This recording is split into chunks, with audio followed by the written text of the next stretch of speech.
옆 사람과 한번 인사하겠습니다. 잘 오셨습니다. 은혜 받으세요. 오늘 말씀 제목은 죄에 대한 하나님의 백성들의 책임이라는 제목으로 말씀을 전하겠습니다. 우리나라의 자살률이 몇 위인지 아십니까? 세계 1위. 잘 아시네요. 세계 1위라는 이야기를 우리는 들어왔어요. 2003년도부터 2016년도까지 세계 1위였습니다. 1년에 몇 사람이 죽는가? 약 1만 명의 사람들이 자살을 한다고 그래요. 그러다가 2009년부터 2011년까지 1만 5천 명의 사람이 자살을 했는데 자살률이 확 뛰어오르게 되었습니다.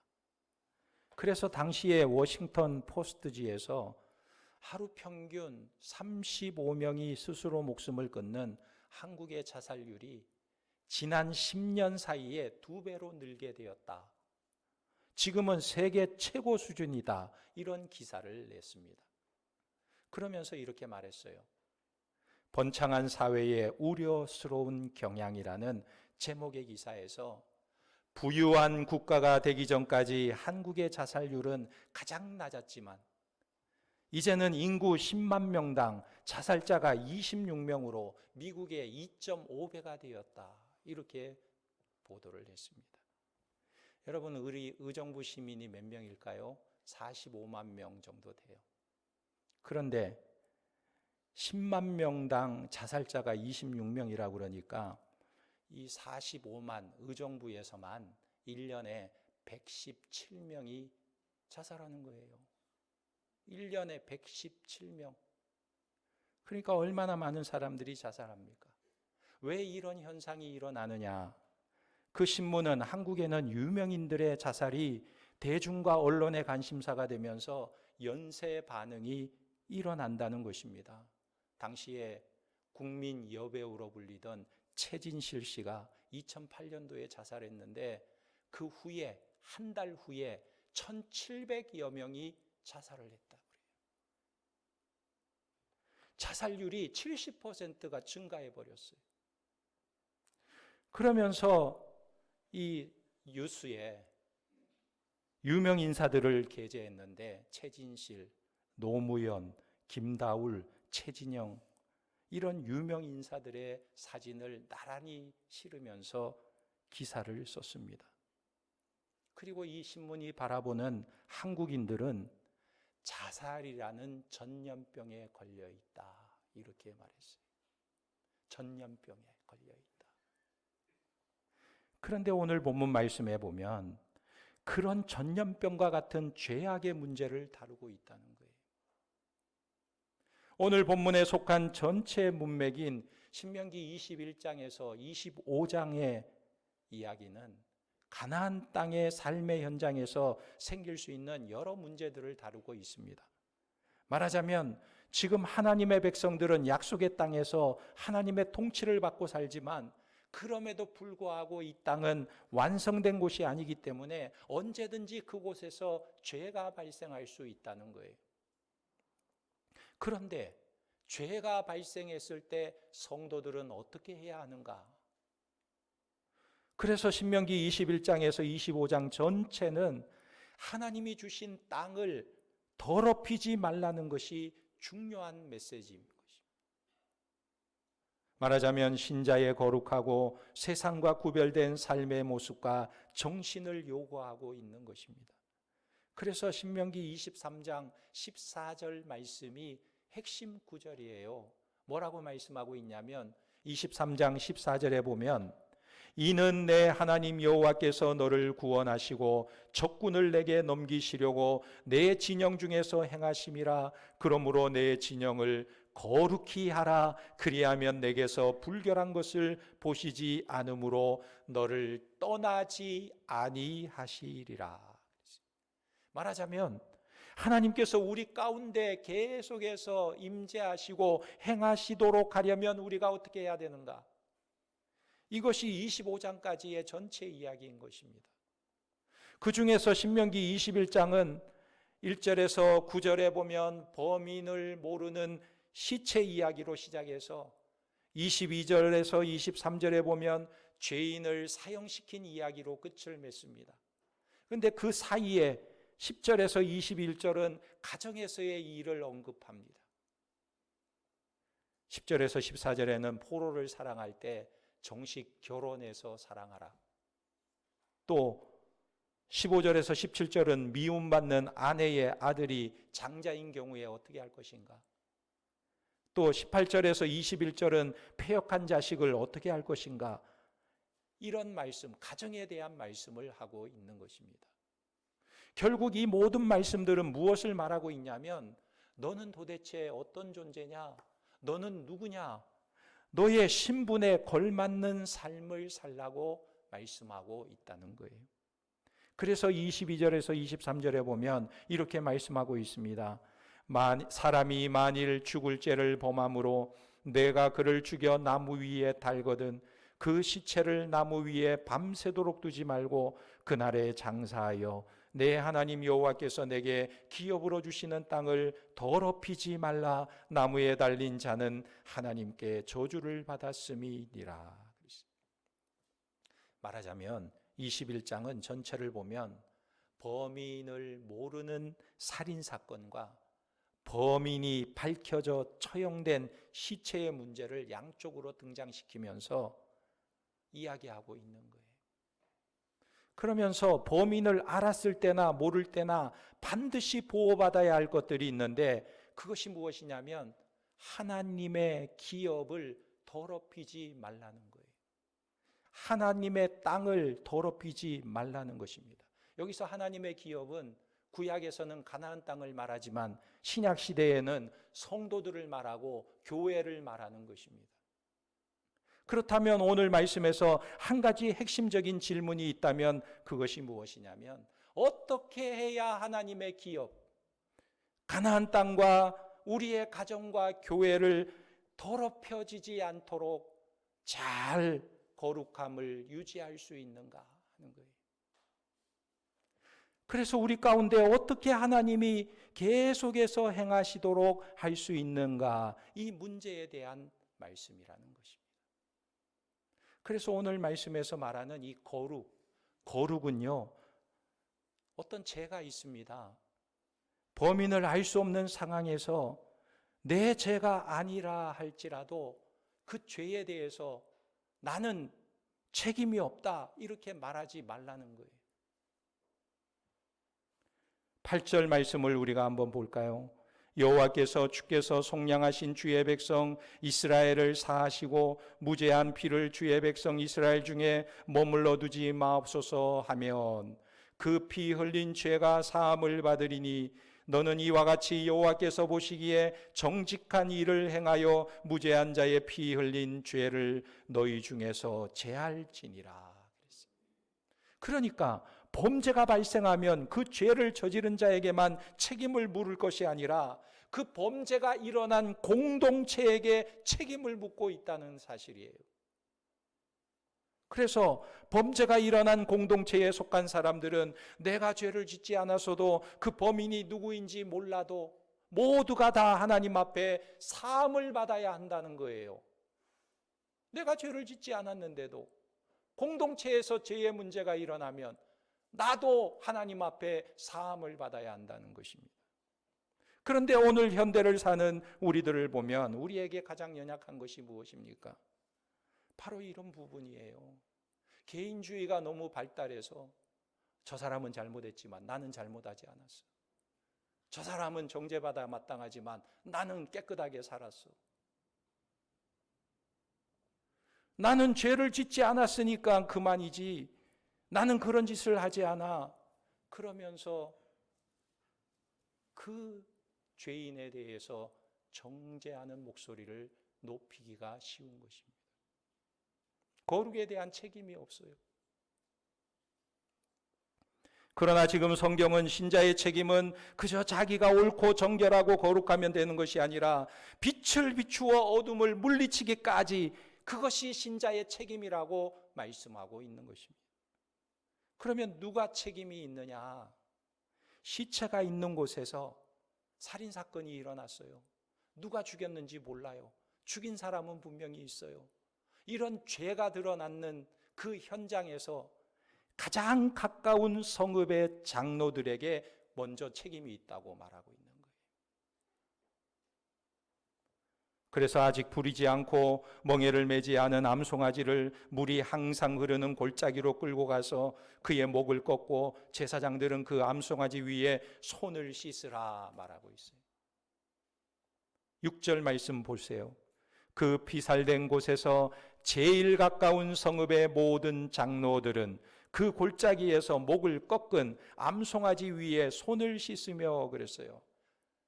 그런데 여기서 왜 안수하라고 말하지 않고 손을 씻으라고 말할까요?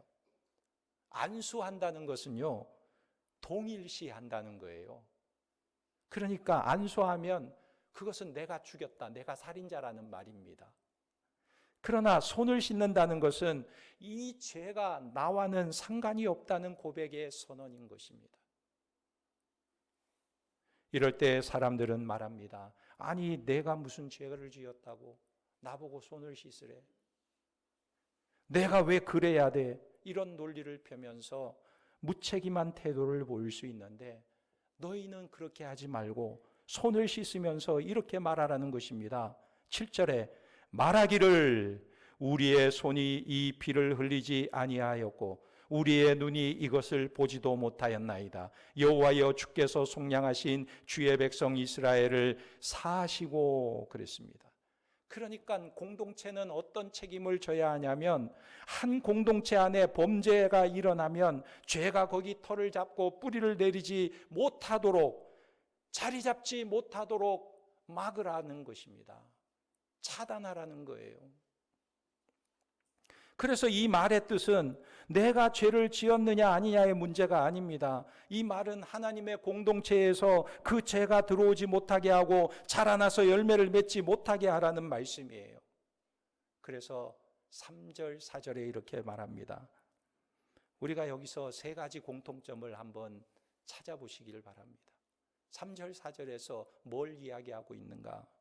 3절에 보면 그 피살된 곳에서 제일 가까운 성읍의 장로들이 그 성읍에서 아직 부리지 아니하고 멍에를 매지 아니한 암송아지를 취하여 그 성읍의 장로들이 물이 항상 흐르고 갈지도 않고 씨도 뿌린 일도 없는 골짜기로 그 송아지를 끌고 가서 그 송아지 골짜기에서 그 송아지의 목을 꺾을 것이요 그랬습니다.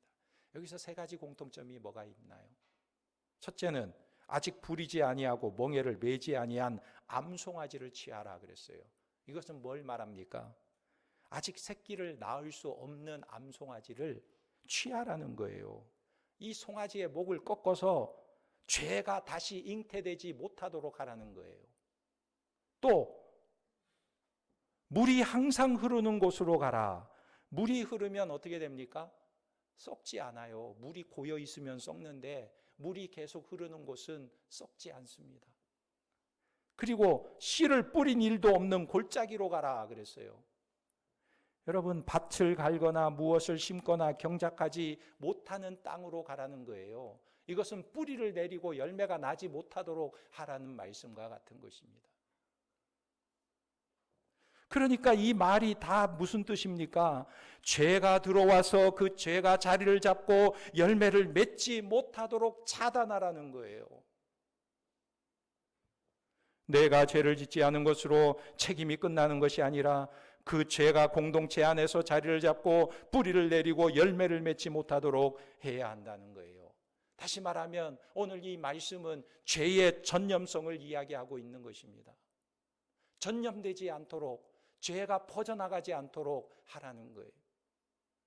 이것을 인문의 숲에서 경영을 마다다의 저자인 정진홍 교수는 티핑 포인트라고 말을 합니다.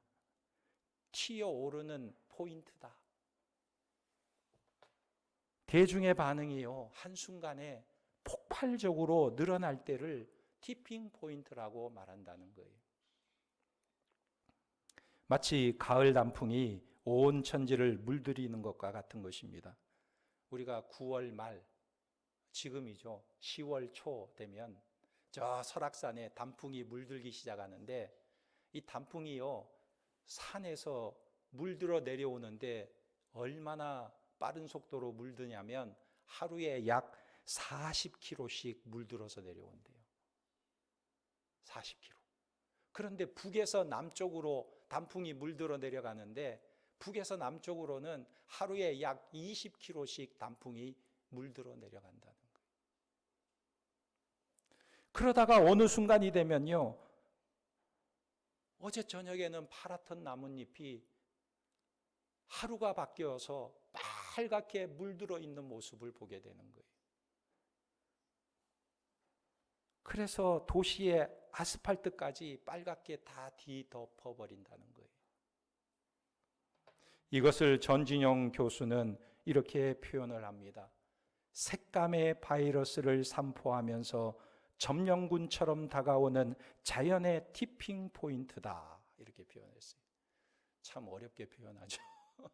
단풍이 빨갛게 전부 물들어 버렸어, 이렇게 말하면 될 걸 뭐라고요? 색감의 바이러스를 산포하면서 흐트러 버리면서 점령군처럼 다가오는 자연의 티핑 포인트다, 이렇게 표현을 했습니다. 이 말이 무엇이냐면, 무언가로 인해서 소리 소문 없이 확산이 되고 있다는 거예요.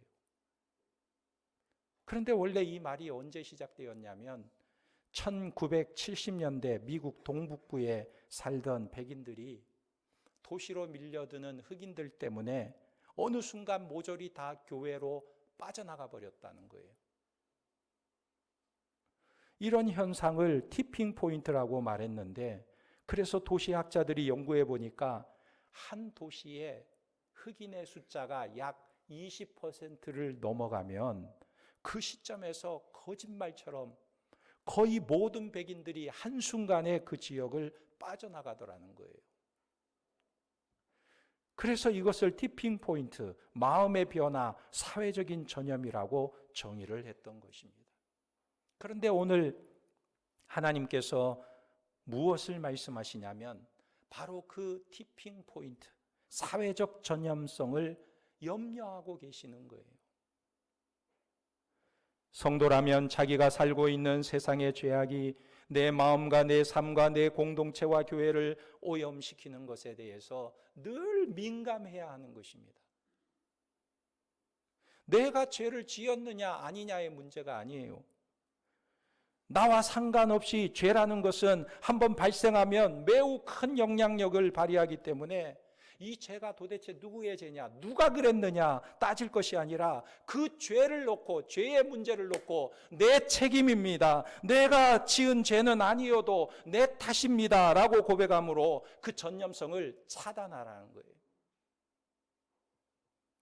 그래서 공동체 안에 죄가 들어오지 못하도록 하라는 것입니다. 우리식으로 말하면, 아니 어떻게 이런 일이 우리 가운데 일어났습니까? 떨며 애통하며, 하나님 어떻게 우리 안에 이런 일이 일어날 수 있습니까? 부끄러워하며 견딜 수 없고 두렵고 떨리고 도저히 참을 수 없어서 그래서 하나님 앞에 나와 더 엎드리고 더 기도하고, 그렇게 해야 한다는 거예요. 그런데 오늘 말씀에 살인의 행위만 해당되는 게 아니에요. 문제는 행위로 짓는 죄만 죄가 아니라는 것입니다. 사실 행위로 짓는 죄는 젊었을 때는 몰라도 나이를 먹다 보면 어지간해서 잘 짓지 않아요.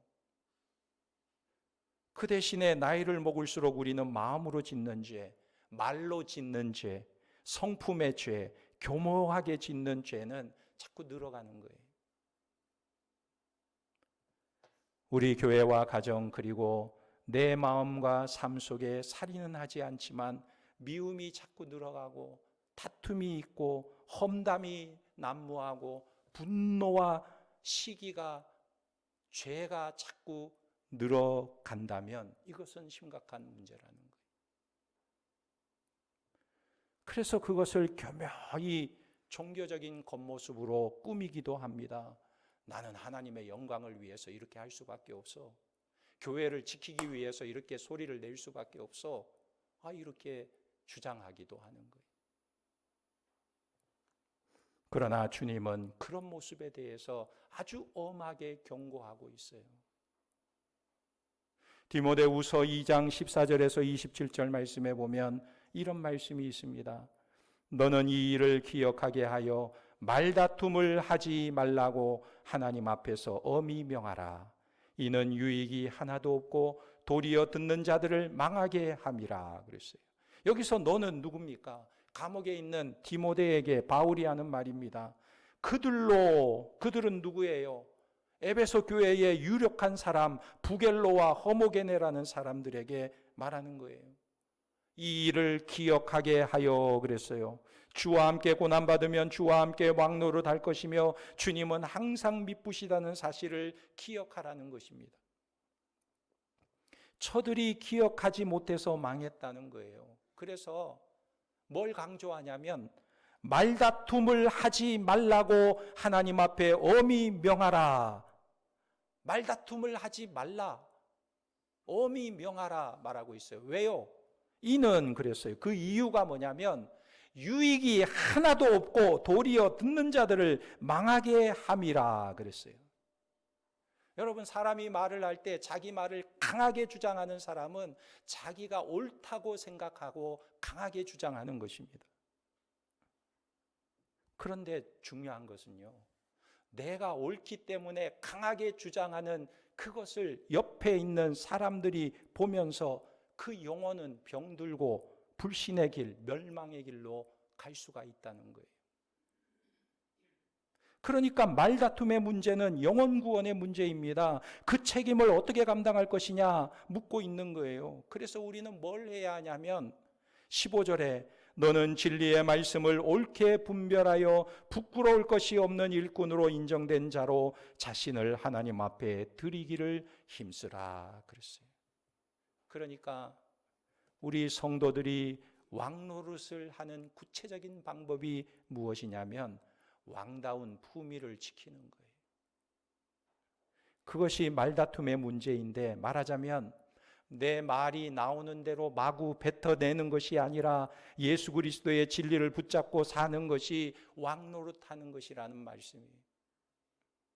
16절에 망령되고 헛된 말을 버리라. 그들은 경건하지 아니함에 점점 나아가나니 그들의 말은 악성 종양이 퍼져나감과 같은데 그 중에 후메네오와 빌레도가 있느니라 그랬어요. 또 두 명이 나오죠. 여기서 악성 종양은 옛 성경에는 독한 창질이라고 말했어요. 이 독한 창질이 뭡니까? 부스럼 창, 병질. 그러니까 이 독한 창질은 무서운 전염병이에요. 무서운 전염병. 말다툼이 얼마나 무서운가를 이렇게 표현하고 있다는 것입니다. 그러니까 이것은 암덩어리와 같다는 거예요. 어디에? 공동체의 암덩어리와 같다는 거예요. 여러분, 가정에서 부부가 맨날 싸워보세요. 부부끼리 서로 욕하고 맨날 싸우면 자녀들의 가슴에 암덩어리가 생기기 시작하는 거예요. 교회에서 성도들이 싸우면 자기는 옳다고 싸우지만 옆에서 보는 사람은 그것 때문에 마음과 영혼에 악성 종양이 암덩어리가 생기게 되는 것입니다. 그래서 그 중에는 후메네오가 있고 빌레도도 있다. 사람을 딱 지적해서 지금 말하고 있는 것입니다. 말하자면 무엇을 말하고 있습니까? 하나님의 눈에 보시기에는 누가 참 하나님의 백성이고 누가 참 하나님의 백성이 아닌지 분명하게 드러나고 있다는 거예요. 하나님은 다 아신다는 것입니다. 누가 참 진리에서 떠난 사람인지 무엇으로 아느냐? 그가 기도하는 모습, 그가 예배드리는 모습, 그가 봉사하는 모습으로 알 수 있는 게 아니고 무엇으로 알 수 있느냐? 그가 하는 말을 보고 알 수 있다는 거예요. 독한 창질 같은 말을 한다면 그 사람은 믿음의 사람이 아니라는 것입니다. 가짜라는 거예요. 그 중에 후메네오와 빌레도가 있다는 것입니다. 이들은 교인이었어요. 그런데 하나님께서 꼭 집어서 이렇게 말하고 있는 거예요. 그리고 20절 이하에는 교회에는 큰 집, 교회에는 금, 은, 나무, 질그릇이 있어도 귀하게 쓰이고 천하게 쓰이기도 한다는 것입니다. 직분자라는 존재가 겉보기에는 정말 귀한 그릇처럼 보이지만 사실은 천하게 쓰임받는 사람도 있어요.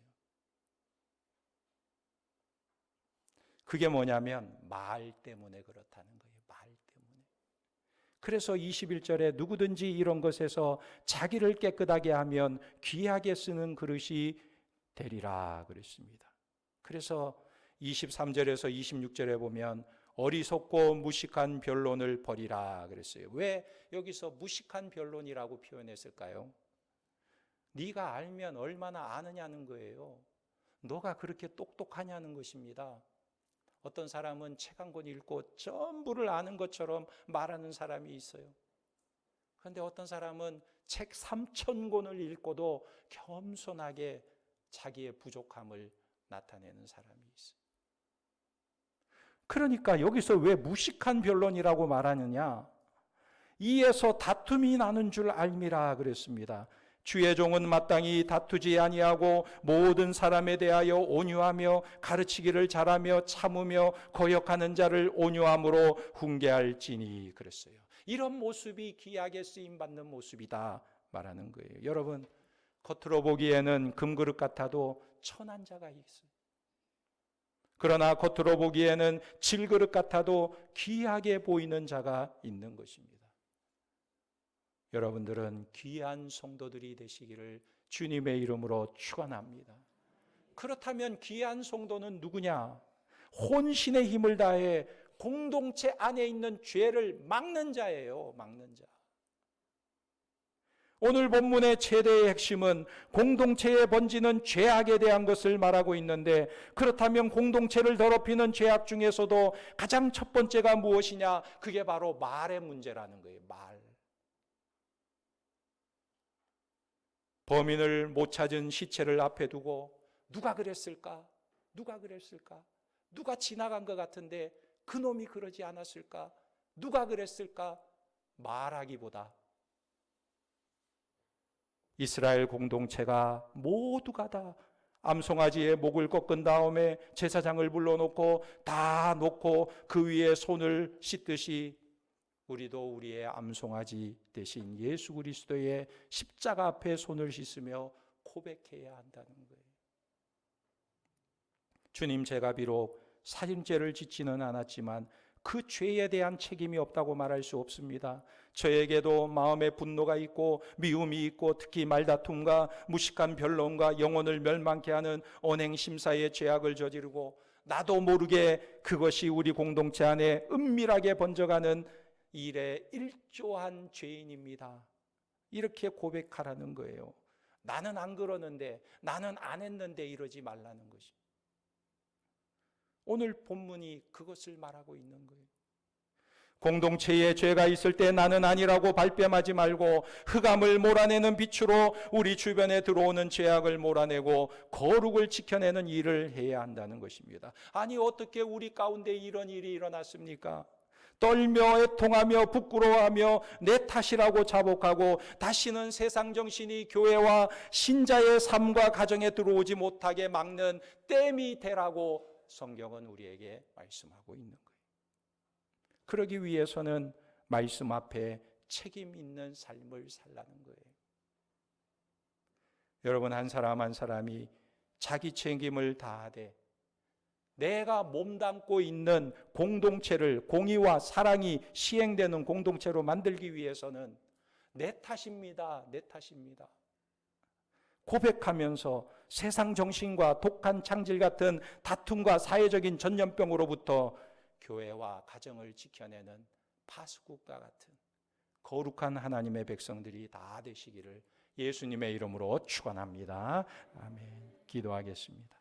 하나님 아버지, 내게 책임 없는 죄의 문제라도 암송아지의 목을 꺾고 그 위에 손을 씻으며 이것이 우리의 죄입니다, 용서해 주시옵소서라고 고백하기를 원하시는 하나님, 죄의 전염성이 무섭기에 우리의 가정과 공동체에 세상 정신이 들어오지 못하도록 막아서게 하시고 교회를 지키며 이 세상의 빛이 되고 소금이 되는 거룩한 물을 흘려보내는 그런 성도와 우리 교회가 되도록 도와주시옵소서. 모든 것 주님께 의지하오며 예수님의 이름으로 기도하옵나이다. 아멘.